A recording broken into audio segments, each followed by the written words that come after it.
В этот прекрасный день, день семьи, мы все собираемся вместе, окрыленно. Любовь и тепло здесь постоянно в небывалом количестве. Семья для нас самое драгоценное на свете.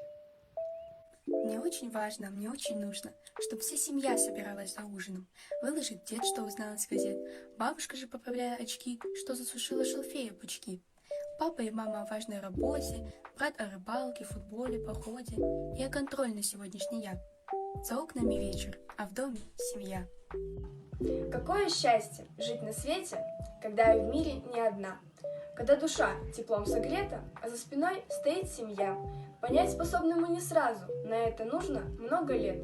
Семья дается лишь однажды, дороже, ближе, лучше нет. Любили тебя без особых причин. За то, что ты внук, за то, что ты сын, за то, что малыш, за то, что растешь, за то, что на маму и папу похож.